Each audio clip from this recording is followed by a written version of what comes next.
The sky over London erupted in fire as German bombers unloaded their deadly cargo. Air raid sirens wailed their mournful warning far too late. Private Philip Hadley ducked into the nearest doorway, pressing himself against cold brick as debris rained down around him. The hospital where he'd been stationed as a medical orderly shuddered under the impact of a near miss. "Get inside, man," someone shouted, and Philip sprinted through the entrance, his medic's bag clutched to his chest. The smell hit him immediately, antiseptic barely masking the metallic scent of blood and the acrid stink of fear. Sister Matthews appeared at his elbow, her face grim. "We've casualties coming in." The East Wing took a direct hit. Philip nodded, already moving. The hospital corridors were chaos, nurses rushing with supplies, doctors barking orders, and the wounded streaming in on stretchers. This was his fourth bombing raid this month. May 1941 was proving to be merciless. He worked mechanically, his hands steady despite the exhaustion. Medicine was simple, even amid the horror: assess, treat, move on. People were puzzles to be solved, not souls to be known. Philip had learned early in the war that attachment only led to heartbreak. Better to keep everyone at arm's length, even fellow soldiers. Especially fellow soldiers, who might be gone tomorrow. Don't waste emotion on what you cannot change, his father had told him when Philip enlisted after medical school. Those words had become his mantra as friends died and buildings crumbled. Survival meant emotional detachment. Love was a luxury no one could afford in wartime. As dawn broke, Philip stepped outside to smoke, his white coat spattered with blood. The raid had finally ended, leaving London smouldering. He'd lost 3 patients overnight, one a boy no older than 16 who'd been caught in the street during the bombing. "Got a light?" came a soft voice. Philip turned to find a young woman in the uniform of the Women's Voluntary Service. She looked as exhausted as he felt, with dark circles under intelligent green eyes. Her brown hair was coming loose from its practical pins, and her face was smudged with soot. "Of course," he said, offering his lighter.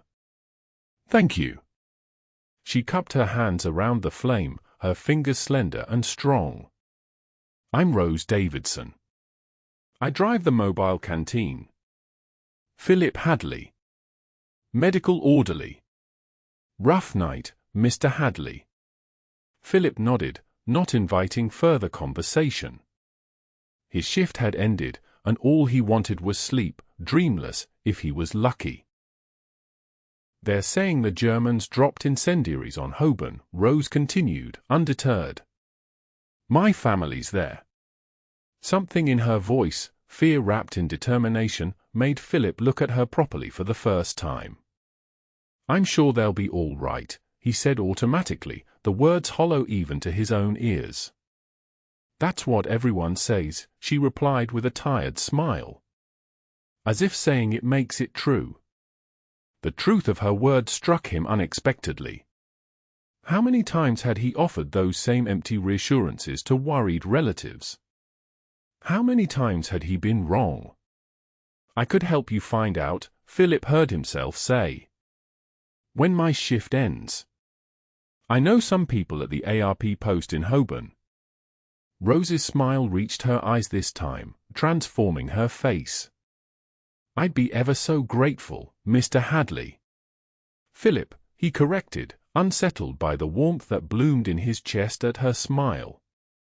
"Philip," she repeated, and something in the way she said his name made him think that perhaps he'd made a terrible mistake in offering to help. Attachment was dangerous.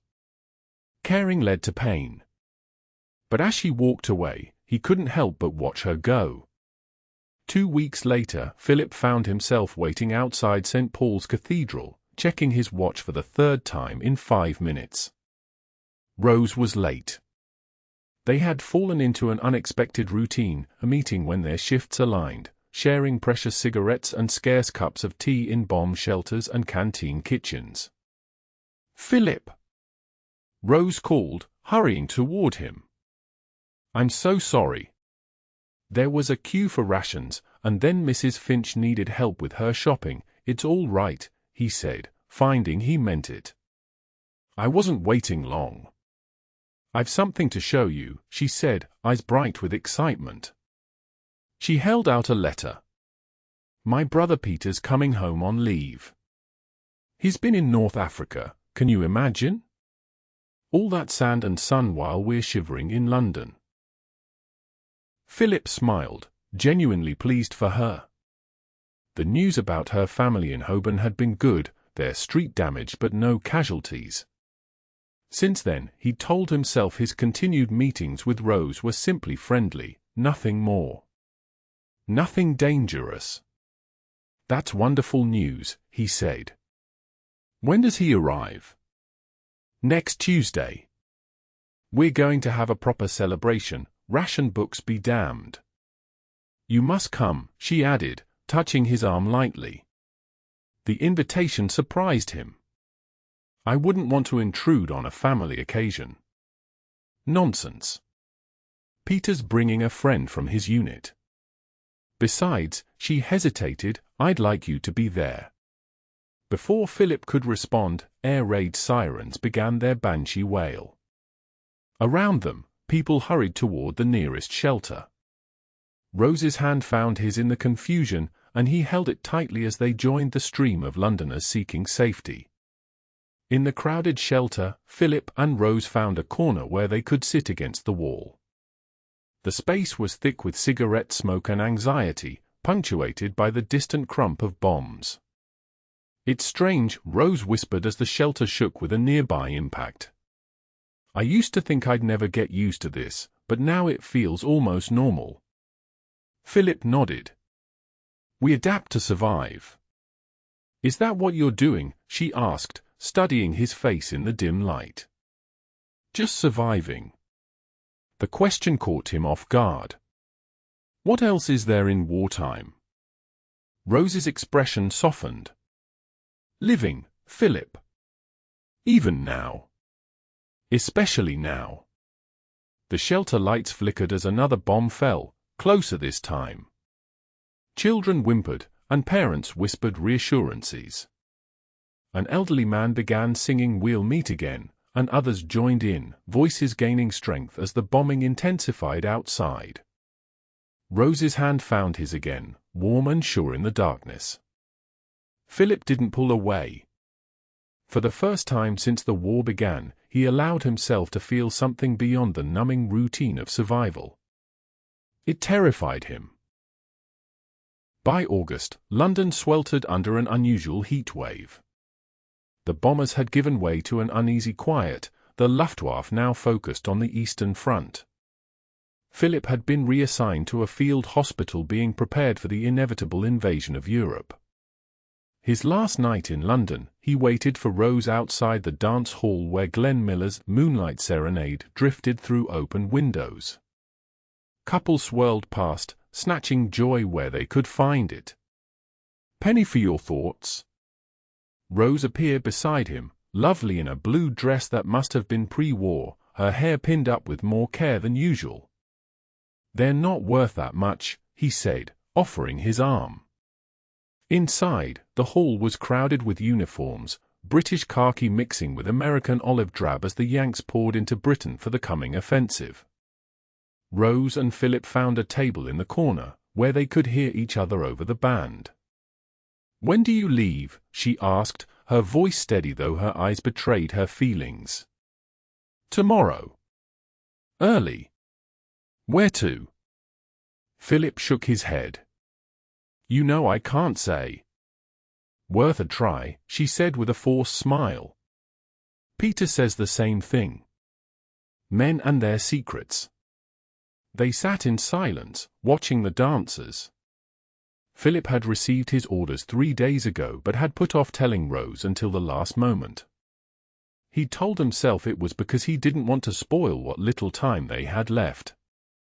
The truth was that he couldn't bear to see the hurt in her eyes. "Dance with me," Rose said suddenly, standing and holding out her hand. Philip hesitated. I'm not much of a dancer. Neither am I. But I'll be damned if I'm going to let you ship out without at least one dance. The band was playing something slow and sweet. Philip took her hand and led her to the floor, where he pulled her close, inhaling the scent of her hair, soap and something floral she must have been saving for a special occasion. I'll write to you, he promised, the words surprising him as much as they seemed to surprise her. If you'd like me to. Rose looked up at him, her eyes bright. Every day, if you can manage it. I'm not much of a writer either. Then you'll get plenty of practice, won't you? Philip laughed, a real laugh that felt foreign in his chest. I suppose I will. As the music swelled around them, Philip realized with startling clarity that his careful detachment had failed completely.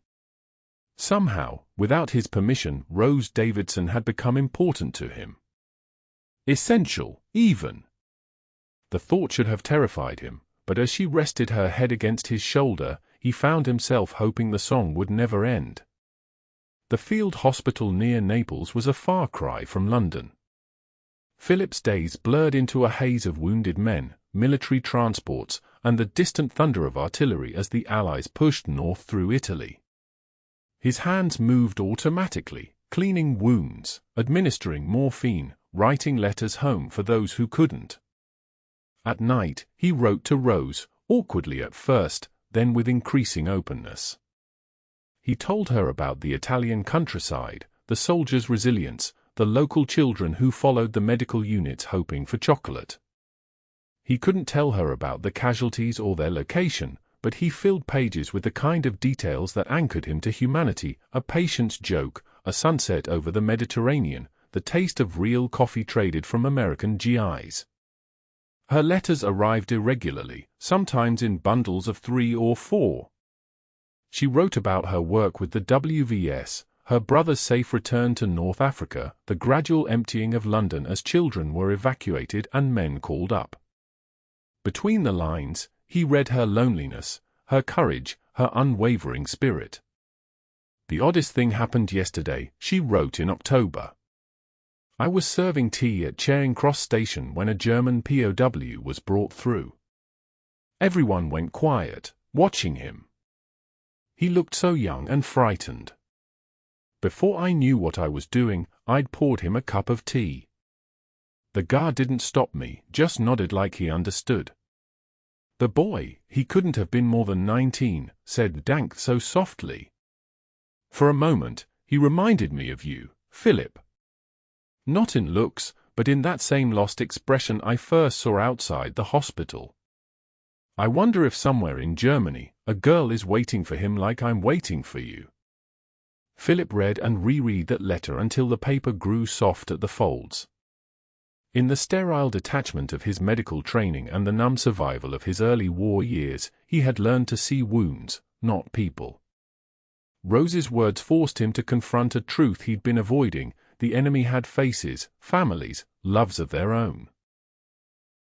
The realization followed him into the operating tent the next day when they received a new batch of casualties, including 3 German prisoners. One was barely conscious, his leg a mangled mess that would likely require amputation. Bitter, the man whispered as Philip checked his vital signs. Meine Frau, mein Kind. Philip's German was poor, but he understood enough. Wife. Child. The man was fumbling in his pocket, trying to retrieve something. Philip hesitated, then helped him, finding a worn photograph of a pretty blonde woman holding an infant. Family, the German said, his eyes pleading for understanding. Yes, Philip replied, tucking the photo carefully back into the man's pocket. I'll make sure you get back to them. It was a promise he had no right to make, but as he prepared the soldier for surgery, Philip worked with a new intensity. This wasn't just an enemy combatant, this was someone's husband, someone's father. Someone's Philip, waiting to return to his Rose. That night, he wrote to Rose about the German soldier, breaking regulations that forbade discussing patients. I don't know if he'll make it, Philip wrote, but today I fought as hard for his life as I would for any Allied soldier. I think I have you to thank for that, Rose. You've reminded me that humanity doesn't end at national borders. By Christmas 1943, Philip had been moved to a military hospital in recently liberated Palermo. The hospital was housed in an old monastery, its stone walls cool despite the winter sun that bathed Sicily in golden light. He had been promoted to captain in the Royal Army Medical Corps, though the promotion meant little beyond extra paperwork. Rose's letters had become more precious than ever. She wrote of London preparing for the invasion of Europe, of American soldiers everywhere, of her decision to join the Auxiliary Territorial Service to do more for the war effort. "I'll be trained as a radar operator," she wrote. "It feels good to be doing something more active, though Mother nearly fainted when I told her." Philip kept her letters bundled with twine in his footlocker.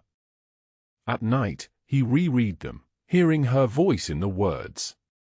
Sometimes he imagined what it would be like after the war, taking Rose to dinner at a real restaurant, walking through Hyde Park without fear of air raids, introducing her to his parents in Oxford.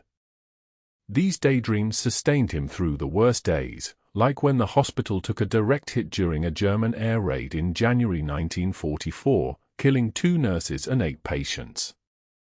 Philip had been in surgery at the time, operating on a young lieutenant with shrapnel in his abdomen. The building had shaken, dust and plaster raining down, but Philip's hands never faltered. After ensuring his patient was stable, he'd helped dig survivors from the rubble, working through the night until his hands bled and his vision blurred. Afterward, he'd written to Rose, "I keep thinking about what you said that night in the shelter, about living, not just surviving. I didn't understand then. I think I'm beginning to now." In February, no letters came. Philip told himself it was normal. Mail was unreliable, especially as the Allies prepared for the cross-channel invasion. But as weeks passed with no word, worry gnawed at him. He wrote daily, his letters increasingly urgent. "Please just send a line to let me know you're all right," he wrote in March. "Even if it's just still breathing. Rose." Finally, in April, a letter arrived, but not from Rose. The handwriting on the envelope belonged to her brother Peter, whom Philip had met briefly before shipping out. With shaking hands, Philip opened it. "Dear Captain Hadley," Peter wrote.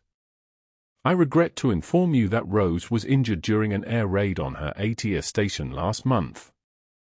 She is alive, but her injuries were serious. She lost her right arm below the elbow and suffered burns to her face and neck. She's currently at Queen Mary's Hospital. I'm writing because she asked me to tell you not to write anymore. She says, and I quote, 'I won't have him tied to half a woman out of misplaced duty.' I disagree with her decision, but I promised I would convey her wishes. What you do with this information is, of course, up to you. Respectfully, Lieutenant Peter Davidson." Philip read the letter 3 times, his mind racing. Rose was alive, that was what mattered. The rest was immaterial. He immediately requested leave, knowing it would almost certainly be denied with the invasion of Europe imminent. When his commanding officer refused, Philip did something he had never done before. He argued, "Sir, I have not taken a single day's leave in 18 months. I've worked double shifts during every major casualty influx. I'm asking for 2 weeks, just long enough to get to London and back." "The answer is no, Captain. We need every medical officer here. Your personal matters will have to wait." That night, Philip made the most difficult decision of his life. He wrote 2 letters. The first was to Rose. "My dearest Rose, by the time you receive this, I will likely be court-martialed for desertion. I'm coming to London. I don't care about your arm, or your scars, or whatever else you think might change how I feel about you. Nothing could. I love you. I should have told you that night before I shipped out. I should have told you in every letter. I was a coward, afraid of feeling too much in a world where loss is constant. But you were right, we must live, especially now. Wait for me. Philip. The second letter was to his commanding officer, apologizing for what he was about to do. Then Philip packed a small bag, took his medical kit, and slipped out of the hospital compound during the night shift change. Getting from Sicily to England in wartime as a deserter should have been impossible. But Philip had treated enough transport pilots to know the schedules and had enough medical skills to barter his way onto flights. He traveled north through Italy as a medical officer on urgent reassignment, hitched a ride on a supply plane to Gibraltar, and finally secured passage on a transport bound for England. Every step of the journey, he expected to be arrested. The penalty for desertion in wartime could be severe, potentially even execution, though that was rare for medical officers. But all he could think about was Rose, alone and injured, believing herself diminished in his eyes. 10 days after leaving Sicily, Philip arrived in London, haggard and exhausted. The city was transformed, American troops everywhere, barrage balloons floating overhead, the streets humming with the tension of the coming invasion. Queen Mary's Hospital was a sprawling complex dedicated to treating the most severely injured servicemen and women. Philip approached the reception desk, his uniform wrinkled but his manner professional. "I'm here to see Rose Davidson," he said. ATS radar operator, admitted approximately 6 weeks ago. The nurse checked her records. "Are you family, sir?" "I'm her fiancé," Philip said, the lie coming easily. The nurse's expression softened. "Ward C, bed 17. But I should warn you, some of our patients find visits difficult at first." Philip thanked her and made his way through antiseptic corridors that reminded him of his first days in London. His heart pounded as he approached Ward C, a long room with beds lining both walls. Most were occupied by women in hospital gowns, some visibly injured, others with bandages covering their wounds. He spotted her immediately. Rose sat by the window, her back to the ward, her left hand holding a book she wasn't reading. Her right arm ended just below the elbow, the bandaged stump resting in her lap. Her hair had been cut short, and even from behind, he could see scarring along the right side of her neck. For a moment, Philip stood frozen, overwhelmed by the sight of her after so many months of letters and longing. Then Rose must have sensed his presence, for she turned slightly. When she saw him, the book fell from her hand. "Philip," she whispered, disbelief and dismay mingling in her voice. "What are you doing here? You can't be here." He crossed the room in a few strides and knelt beside her chair. "I got your brother's letter." "Then you know I don't want you here." Her voice was firm, but her eyes betrayed her, drinking in the sight of him as if she were parched. "That's unfortunate," Philip replied, "because I have no intention of leaving." "Look at me," she said, gesturing to her missing arm with a bitter laugh. "I can't even button my own dress. I'm not the woman you wrote to." Philip took her remaining hand in both of his. "Rose Davidson, I've spent the last year and a half with my hands inside men's bodies, putting them back together when war tore them apart. Do you think I care about an arm? Do you think it matters to me whether you have 2 hands or none, when all I've wanted is to see your face again?" Tears filled her eyes. "You're being ridiculous. You could be shot for desertion." "Probably just court-martialed and imprisoned," he corrected with a small smile. "But I'd do it again. I'd do anything to be here with you." "Why?" she asked, her voice breaking. "Why risk everything?" "Because I love you," Philip said simply.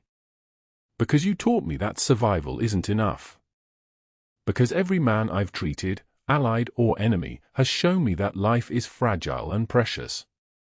Most of all, because I can't imagine a future without you in it, exactly as you are." Rose searched his face, looking for pity or obligation and finding only love. Slowly, hesitantly, she raised her hand to touch his cheek. "They told me the burns might never fully heal. That I'll always be scarred." Philip turned his face to kiss her palm. "Then we'll match. I have quite a collection of scars myself, though most are on the inside." A laugh escaped her, surprising them both. "You're impossible." "I prefer determined," he replied, then grew serious. "Rose, I know this isn't how either of us imagined things would be. But nothing about this war has gone as expected. The only certainty I have is that I love you, and if you'll have me, I want to spend whatever future we have together. Are you proposing to me in a hospital ward while AWOL from your unit, Captain Hadley?" Rose asked, a hint of her old spirit returning to her eyes. "I believe I am, yes." "Then I accept," she said softly. "Though I think we should get you sorted with the army before we make any announcements. I'd prefer not to be a widow before I'm a bride." Philip laughed, relief and joy flooding through him. He leaned forward to kiss her, gentle with the healing burns on her face. "I've thought about this too," he said. "If I turn myself in voluntarily, explain the circumstances, you might still face prison," Rose finished for him, worried. "Or they might show leniency, given my service record and medical skills. Either way, the war can't last forever. And I'll have something to come home to." Rose looked at him with wonder. "When did you become such an optimist?" "When I met a WVS driver who showed me that even in the darkest times, there's room for light," Philip answered, pressing his forehead to hers. 70 years later, in a modest London flat, Thomas Hadley carefully unfolded the yellowed letter, one of dozens he had discovered in his grandparents' attic after their passing. The box had been labeled simply 1944 to 1945, tucked away behind old Christmas decorations. "Dad," he called to his father, who was sorting through other mementos. "I think you should see these." Richard Hadley, now in his 70s, took the letter from his son's hands. His eyes widened as he read. "I had no idea," he murmured. "Dad never talked about deserting. He always said he'd been granted emergency leave." Thomas nodded toward the box. "There are court-martial papers in there. Apparently, he was sentenced to 5 years, but it was commuted to 6 months due to extraordinary circumstances and exemplary service. He served his time after the war ended." Richard shook his head in amazement. "All for Mum. I knew they were devoted to each other, but this—" Thomas picked up a photograph that had been tucked among the letters, his grandmother as a young woman in uniform, beautiful despite the visible scarring on her face, standing proudly beside his grandfather in his captain's uniform. Their expressions were radiant. "I remember asking Grandma once about her arm," Thomas said. "She told me she'd given it to the war effort, and it was a fair trade for what she got in return. I never really understood what she meant until now." Richard smiled, tears in his eyes. They were from a different generation. They never complained, never spoke about the hard parts. Just got on with living. "Living, not just surviving," Thomas quoted from one of the letters. "Grandma said that a lot, didn't she?" "Every day," Richard confirmed, carefully returning the letter to its envelope. "Every single day."